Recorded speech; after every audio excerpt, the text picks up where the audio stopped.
Hello दोस्तों, स्वागत है आप सभी का। इंडिया में काफ़ी सारे मुस्लिम इन्वेजन्स हुए एंड बहुत सारे मुस्लिम लीडर्स ने इस देश के ऊपर राज किया।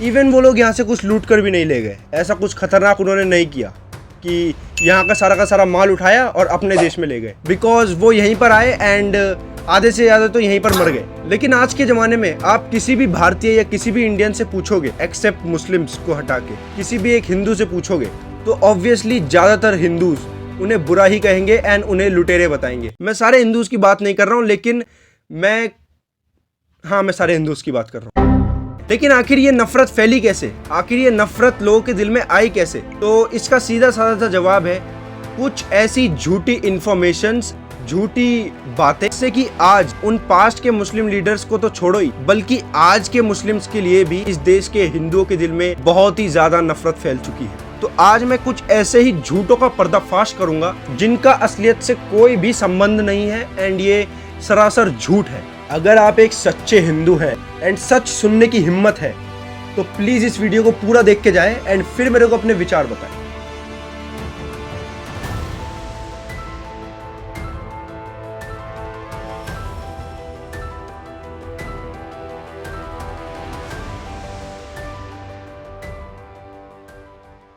आज के जमाने में जिस रूलर को सबसे ज्यादा हेट किया जाता है वो है औरंगजेब। औरंगजेब को हिंदूज इसलिए हेट करते हैं क्योंकि इनको बताया गया है कि उसने मंदिर तुड़वाए हैं एंड वो बहुत ही ज्यादा निर्दयी था एंड काफी सारे हिंदूज को मारता था। आज के जमाने में लोग बोलते हैं कि औरंगजेब ने मंदिर तुड़वाए। I mean कि हाँ, हो सकता है कि उसने तुड़वाए हो, लेकिन जितनी संख्या में आज के लोग बताते हैं इतनी संख्या में उसने मंदिर नहीं तुड़वाए। उसने मंदिर बनवाए भी हैं, उसको कोई नहीं देखता है। अब यहाँ पर कुछ बेवकूफों का मानना है कि औरंगजेब दिन में 10,000 ब्राह्मण्स को मारता था क्योंकि उसे हिंदुओं से बहुत नफरत थी। वो हिंदू को बिल्कुल पसंद नहीं करता था। मैं सिर्फ एक सवाल पूछना चाहूंगा कि जब वो 10,000 ब्राह्मण्स को रोज मारता था, तो साल में 365 दिन है और औरंगजेब ने भारत के ऊपर 50 साल तक रूल किया।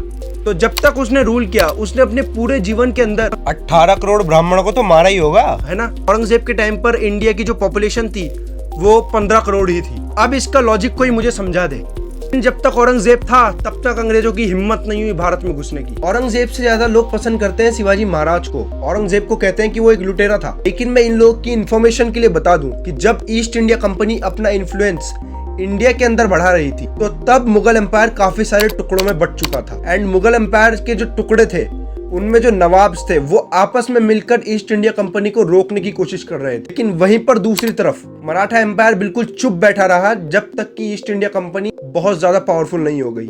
एंड फिर आप लोग जानते हैं कि बाद में क्या हुआ। ये सब एम्पायर हट गए एंड फिर ब्रिटिशर्स का ही राज हुआ पूरे इंडिया पर। अब कुछ लोग मुझे कहेंगे, अबे वो ये क्या कह दिया तूने? जानता भी है मराठास कौन है? तेरे घर में आके तुझे एक दरखास्त में बर्खास्त कर दी। इतना शोरली कैसे कह सकता है? कभी हिस्ट्री में पढ़ी है? वो तो लड़े थे ब्रिटिशर्स के साथ। लड़े थे भाई, लड़े थे। मैं कब मना कर रहा हूँ कि वो लोग ब्रिटिशर्स के साथ नहीं लड़े थे। जब अपनी टेरिटरी की बात आई थी तब लड़े थे वो भाई अपने लिए। जब मराठा एम्पायर के पेशवा नाना फडणवीस को एहसास हुआ कि अब ब्रिटिश पूरे इंडिया पर कब्जा कर लेंगे, तो इन्होंने मैसूर सल्तनत, जो कि छोटी सी मुस्लिम सल्तनत थी, उनके साथ में अपने अलायंस बनाए। इस जंग में मुस्लिम्स ने मराठास की बहुत हेल्प करी एंड ब्रिटिशर्स ये जंग हार गए। एंड इस जंग के तुरंत हारते ही मराठास और ब्रिटिशर्स के संबंध बहुत सही हो गए। मराठास एंड ब्रिटिश ने मिलकर मैसूर सल्तनत को हरा दिया। ये वही सल्तनत है जिसने मराठास का साथ दिया था ब्रिटिशर्स को हराने में। यहाँ पर सीधा साधा दिख रहा है कि नाना फडणवीस को यह एहसास नहीं हुआ था कि ब्रिटिशर्स पूरे भारत पे कब्जा कर लेंगे।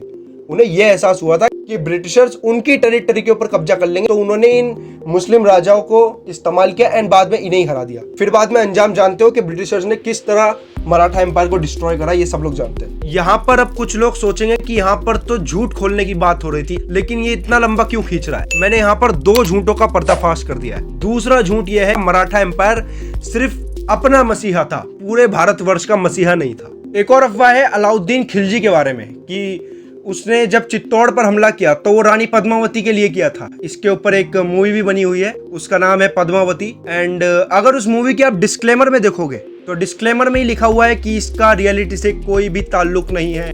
अलाउद्दीन ने चित्तौड़ के ऊपर कब्जा लैंड के लिए किया था, वहां की पावर पाने के लिए किया था, किसी रानी के लिए नहीं किया था। एंड उस वक्त लड़ाइयाँ चलती रहती थी, एक बहुत ही ज्यादा आम चीज थी। लेकिन यहाँ पर जो रानी वाली जो बात घुसेड़ी गई है ये बहुत ही ज्यादा बेहुदा चीज है, क्योंकि इसका कोई भी इतिहास में एविडेंस नहीं मिलता है। एंड इसके ऊपर इन लोगों ने बिना फालतू में एक मूवी भी बना दी है, जिसकी वजह से आज काफी सारे हिंदूज अलाउद्दीन खिलजी को हेट करते हैं। अलाउद्दीन खिलजी ने भारत को मंगोलों से बचाया। मंगोल्स अलाउद्दीन खिलजी के रहते हुए कभी भी भारत में नहीं घुस पाए। इस मूवी के अंदर अलाउद्दीन खिलजी को एक जानवर की तरह पोर्ट्रे किया गया है। वो जब एक जंगली की तरह नाचता है तो वहां पर वल्ला वल्ला करता है। वल्ला एंड हबीबी ये दोनों वर्ड मुस्लिम्स को रिप्रेजेंट करते हैं। अब इसे देखकर कोई भी आम इंसान क्या समझेगा कि हाँ, कितने जंगली और सनकी होते हैं मुसलमान, किसी जानवर से कम नहीं है ये लोग। तो इन गंवार बेहुदा लोगों को तो नाचने तक की तमीज नहीं है। इस तरह से अलाउद्दीन को एंड मुसलमानों को पोर्ट्रे किया गया इस मूवी के अंदर। मोहम्मद ऑफ गौरी के बारे में ये झूठ फैला है कि उसने तो बहुत ही ज्यादा क्रूरता दिखाई, लड़कियों के ऊपर उसने बहुत ज्यादा क्रूरता दिखाई, पूरे इंडिया को उसने बर्बाद करके रख दिया, यहाँ पर आके तबाही मचा दी, लोगों की जिंदगी खराब। एंड देने कितनी बुरी चीजें उसके बारे में फैलाई है। एक चीज बताई जाती है कि उसने जो यहाँ के राजा थे पृथ्वीराज चौहान, उसने उन्हें हराया एंड उनकी आंखों में गरम गरम सरिये डलवा दिए एंड फिर उन्होंने अंधी आंखों से उसके दिल में तीर मारा एंड उसे मार दिया। तो इसके लिए मैं एक चीज कहना चाहूंगा कि जो पृथ्वीराज चौहान थे उन्होंने दरअसल मोहम्मद गौरी से 13 साल पहले इस दुनिया को अलविदा कह दिया था एंड मोहम्मद गौरी ने भी इस दुनिया को 15 मार्च 1206 में अलविदा कहा। लेकिन कम से कम ये झूठ तो मत फैलाओ कि उसने उनकी आंखों में सरिये दिलवा दिए थे, ये सब करवा दिया था। ये सब बिल्कुल झूठ है एंड ये 16-17 बार जो जंग हारी थी एंड पृथ्वीराज चौहान ने उसको माफ कर दिया था, ये सब फिक्शन है, ऐसा कुछ नहीं है। सिर्फ 2 बार बैटल हुई थी। मोहम्मद गौरी तो यहाँ पे आया ही इसी इंटेंशन से था।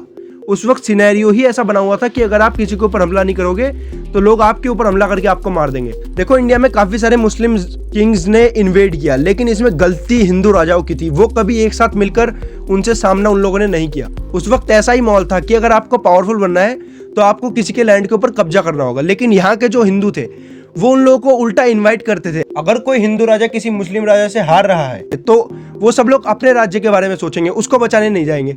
बाकी मैं सारे हिंदू राजा की बहुत ज़्यादा रिस्पेक्ट करता हूँ एंड पृथ्वीराज चौहान की भी दिल से रिस्पेक्ट करता हूँ एंड ही वॉज अ वीर। वो बहुत ज़्यादा बहादुर थे जो मोहम्मद गौरी से लड़े। वीडियो पसंद आई तो लाइक करें, सब्सक्राइब करें। बाकी आप लोगों का क्या ओपिनियन है मेरे को कमेंट्स में ज़रूर बताएं एंड थैंक्स फॉर वॉचिंग।